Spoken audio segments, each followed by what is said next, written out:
आज के अभिभावक गणों की एक विकार बताना चाहूंगा। देखिए, शिक्षा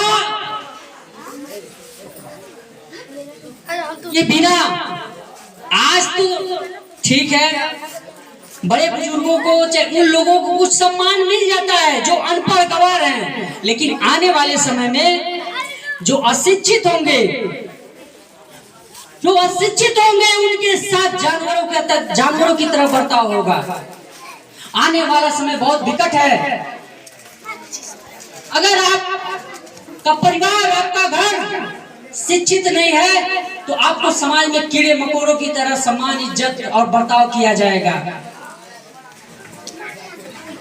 इसीलिए सजग हो जाइए, जागरूक हो जाइए। शिक्षा के बिना जीवन का कोई अर्थ नहीं है। शिक्षा के बिना समाज के दांव पेच को नहीं समझ सकते हैं आप। ये समाज वास्तव में रहने के लायक नहीं रह गया है, बच्चा पैदा करने लायक नहीं रह गया है। यह समाज, इतनी बुराइयां इस समाज में व्याप्त हो गई हैं। अगर जीना है तो बच्चों को शिक्षित कीजिए।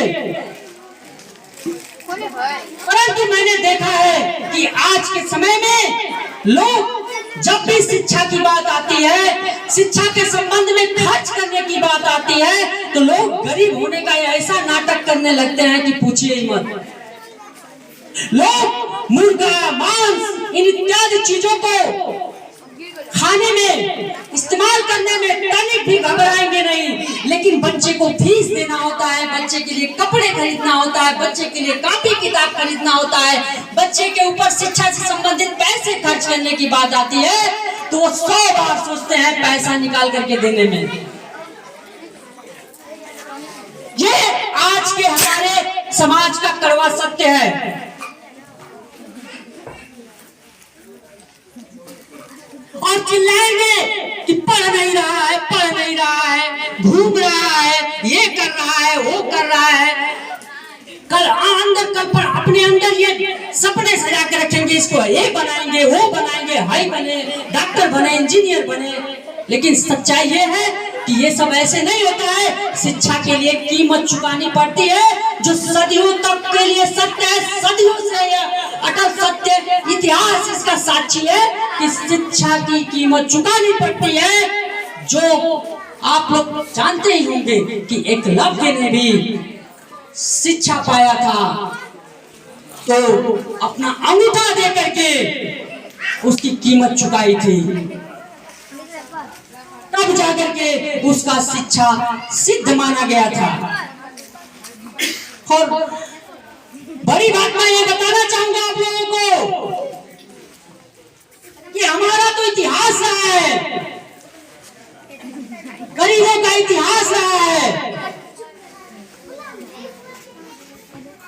कि अगर उन्हें शिक्षा नहीं दिया जाता था तो मिट्टी की मूर्ति को गुरु बना करके शिक्षा हासिल कर लेते थे और पूरी दुनिया को अपने ज्ञान के सामने नतमस्तक कर देते थे। इस बात का इतिहास साक्षी है। परंतु आज हम अपने इतिहास को ऐसा मटिया मेट कर दिए हैं कि उनकी आत्मा भी आज कलपती होगी कि हमने अपने लोगों के लिए क्या क्या करके गया, कितनी कुर्बानी करके हम लोग गए। लेकिन आज लोग शिक्षा को, हमारी मेहनत को, हमारे दी हुई मिसाल का कोई सम्मान नहीं कर रहे हैं। और वर्तमान नौजवान साथियों से मैं कहना चाहता हूँ, जिस प्रकार से आपके माता पिता आपको शिक्षित करने के लिए, पढ़ाने के लिए परेशान हैं, वैसे ही आने वाले समय में आप लोग भी अपने बच्चों को शिक्षित करने के लिए, पढ़ाने के लिए परेशान रहेंगे, इनसे ज्यादा परेशान रहेंगे। लेकिन दुख की बात है कि समय निकल चुका होगा और आप अपने बच्चों को शिक्षित नहीं कर पाएंगे, क्योंकि खुद आप बुराइयों को छोड़ने के लिए तैयार ही नहीं है। आपकी गुण, आपकी काबिलियत आपके बच्चों को सही रास्ता देने में सहयोगी होती है। आप स्वयं देखिए, जिस बच्चे का पिता डॉक्टर है, इंजीनियर है, आईएएस है, पीसीएस है या पुलिस है, कुछ भी है, कुछ अच्छे इंसान हैं, उनके बच्चों के साथ समाज में एक अलग बर्ताव किया जाता है।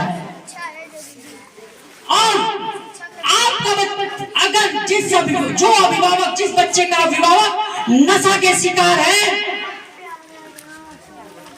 बुरी लतों के शिकार है, उनके बच्चों के साथ कैसा बर्ताव किया जाता है समाज में, स्वयं देख सकते हैं। मेरी बात को मत मानिए।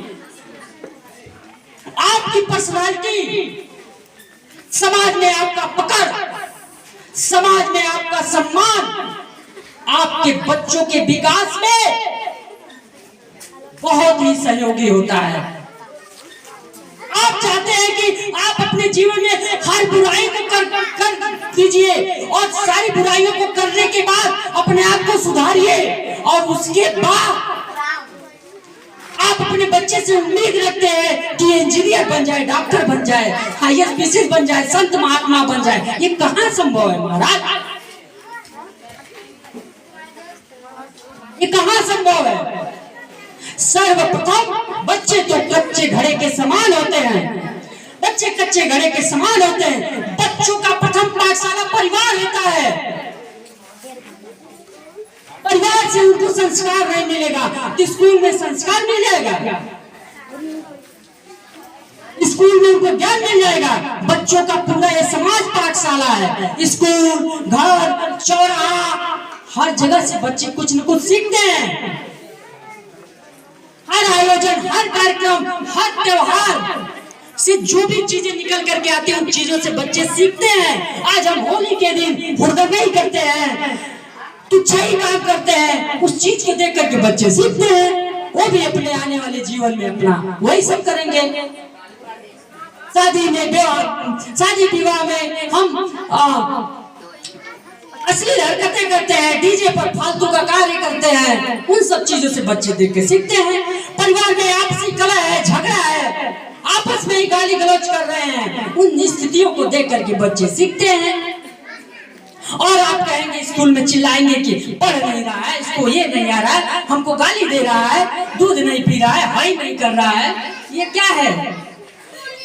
अपने जीवन को निकालिए। एक बार फिर मैं पुनः कह रहा हूँ, जो माता, ऐसे माता पिता जिनका समाज में रुतबा है, सम्मान है, एक बेहतर इंसान की छवि है, ऐसे बच्चों का सम्मान ही एक अलग तरीके से समाज में होता है, जो उसके मनोबल को बढ़ावा देता है। और जो बुरी लतों के शिकार है, उनके बच्चों का एक अलग ही सम्मान मिलता है।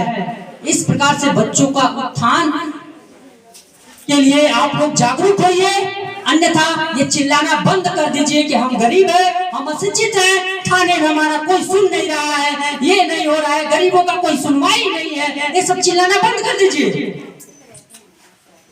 आरोप लगा रहे हैं लोग कि कुछ लोगों को नौकरियां मिल रही हैं, इन लोगों को नौकरी मिल रहा है, सवाल दलित का माहौल बना करके, हिंदू मुस्लिम का माहौल बना करके समाज को एकदम मारे खंडित कर दिए हैं। अरे भाई, जो पढ़ेगा वही तो कुछ करेगा, जो पढ़ेगा उसी को तो नौकरी मिलेगी, जो संघर्ष करेगा उसी को नौकरी मिलेगा ना। यहाँ सब देख रहे हैं, घूम रहे हैं, हुड़दंगी कर रहे हैं, नशा का शिकार है, कहाँ से होगा? ऐसे नौकरी मिल जाएगी?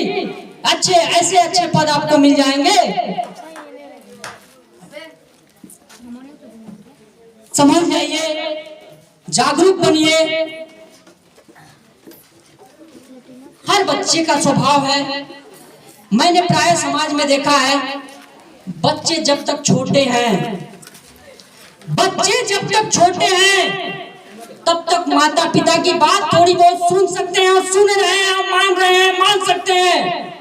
जैसे ही बड़े हो जा रहे हैं, माता पिता का बात उनको जहर जैसा लग रहा है, माता पिता का बात एकदम कड़वा लग रहा है उनको। मेरा कहने का मूल मतलब यह है, बच्चे छोटे हैं तभी से जागरूक बन जाइए। इसको कैसे पढ़ाना है, किनके साथ रखना है, क्या करना है, क्या खिलाना है, क्या पिलाना है, आप छोटी उम्र के तक के बच्चों को ही कर सकते हैं। अन्यथा बड़े होने के बाद बच्चों, माता पिता की बात बच्चों को एकदम जहर जैसा लग रहा है, और जो बहुत ही गंभीर समस्या बना हुआ है। बातें बहुत सारी हैं। आत्महत्या आत्महत्या भी हमारे समाज की एक बहुत बड़ी बुराई बना हुआ है। मैंने बताया है कि आत्महत्या किसी भी समस्या का समाधान नहीं है, जीवन है ये। इस जीवन में समस्याएं आती रहेंगी, जाती रहेंगी, आरोप प्रत्यारोप आपके ऊपर लगते रहेंगे, लांछन लगता रहेगा, समस्याएं आती रहेंगी, लेकिन आपको घबराना नहीं है, शांति से धैर्य से काम करते रहना है, धैर्य बनाकर रहना है। झगड़ा, मार पीट, गाली गलौज, इससे आप शिक्षा हासिल नहीं कर सकते हैं। शिक्षा के लिए आपको सदैव विनम्र ही रहना पड़ेगा, सदैव विनम्र ही रहना पड़ेगा। परंतु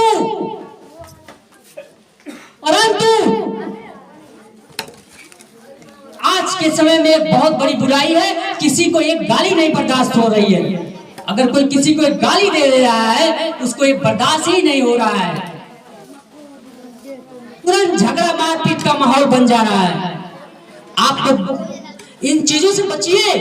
और एक भी चीज और भी मैंने देखा है, जो लोग पढ़ाई लिखाई मन से ठीक से कर रहे हैं, उनके लिए बुरी ताकतें एकदम लग जा रही है कि कैसे इसको हम पीछे करें, कैसे इसको पढ़ने से हटाएं, कैसे इसको हम कुछ करें कि ये भी पढ़ना लिखना बंद कर दे। लेकिन आपको इससे भी घबराना नहीं है, आपको शांति से धैर्य से रहना है। बच्चों से मैं कहना चाहूंगा कि तुम लोग अब बड़े हो गए हो, सियान हो रहे हो, तो अपने विवेक का भी इस्तेमाल करो, अपनी बुद्धि का भी इस्तेमाल करो तुम लोग। अन्यथा इस समाज में व्याप्त बुराई तुमको ऐसे खींच लेगी कि तुम्हें पता ही नहीं चलेगा। खुद तय करो कि हमें अपने बाप दादा की तरह नहीं जीना है, हमें अपने बाप दादा की तरह गुलामी की जिंदगी नहीं जीना है, हमें पढ़ लिख करके कुछ बनना है, खुद के लिए बेहतर काम करना है और इस पूरे समाज के लिए कुछ बेहतर कार्य करना है। अगर तुमको लगता है जैसे हमारे बाप दादा जिए हैं वैसे ही हम जिएंगे, तो तुम्हारा इंसान होने का कोई मतलब नहीं है। मोबाइल भी इस समाज का सबसे घातक बन गया है, जिसे आप लोग समझ सकते हैं। इन चीजों से बच्चों को बचाइए। सिर्फ स्कूल में ही हर चीजें नहीं सिखाई जा सकती हैं। संस्कार, समाज में व्याप्त बुराइयों के खिलाफ कैसे लड़ना है, कैसे जीना है, इस चीज को परिवार के लोग भी सिखाएं अपने बच्चों को। बच्चों को समय दें, शाम को बच्चा पढ़ के आ रहा है तो उनको टाइम दें, उनके साथ 10 मिनट 20 मिनट बैठे, उनको लोक कथाएं बताएं, समाज की कुछ दांव पेच सिखाएं, उसको बाल प्रेरक कहानियां बताएं, किससे बताएं, महाभारत से रामायण से अच्छी अच्छी प्रेरक कहानियां उनको बताएं, सिखाएं। ऐसा करने से आपको पता चलेगा, मूल्यांकन करेंगे कि आपका बच्चा कितना स्कूल से सीख रहा है, क्या नहीं कर रहा है, इसके अंदर कितना बुद्धि हुआ, कितना विकास हो रहा है, ये आप मूल्यांकन करेंगे। अन्यथा दिन रात एक करके जो धन संचय करने में लगे हुए हैं, पैसा कमा करके इमारत खड़ा करने के चक्कर में पड़े हुए हैं, याद रखिए कुछ भी कितना हो अरबों खरबों रुपया इकट्ठा कर लीजिए, अगर आपका बालक अच्छा नहीं निकला तो सब 1 मिनट में सारे पैसे को, सारे धन दौलत को ध्वस्त करके रख देगा। कार्यक्रम को बातें बहुत सारी हैं, हमने बस प्रकाश डाला है थोड़ा सा, ताकि आपकी चेतना को जगाया है, आपकी सुप्त चेतनाओं को जगाने का मैंने प्रयास किया है। बाकी आप लोग समझदार हैं, इस पर थोड़ा चिंतन करें, मनन करें और अपने समाज को, परिवार को आगे बढ़ाएं, शिक्षित करें, अन्यथा आने वाला समाज बहुत ही घातक होने वाला है। वर्तमान युवाओं से मैं अपील करना चाहते हैं कि अच्छी माहौल का स्थापना करें अपने गांव में। अगर अच्छा माहौल नहीं बनेगा तो फिर आप भी अपने बच्चों के लिए ऐसे ही परेशान रहिए और उसकी जिम्मेदार आप ही होंगे। मोहित बचा है, इसमें मोहित का नाम नहीं लिखे हैं सब। मोहित कहाँ है? आओ इधर। एक हमारे बालक छूट गए हैं, अब कार्यक्रम का यह अंतिम प्रोग्राम है, ऐसे आप लोग सुने, समय दिए इसके लिए मैं आभारी हूँ।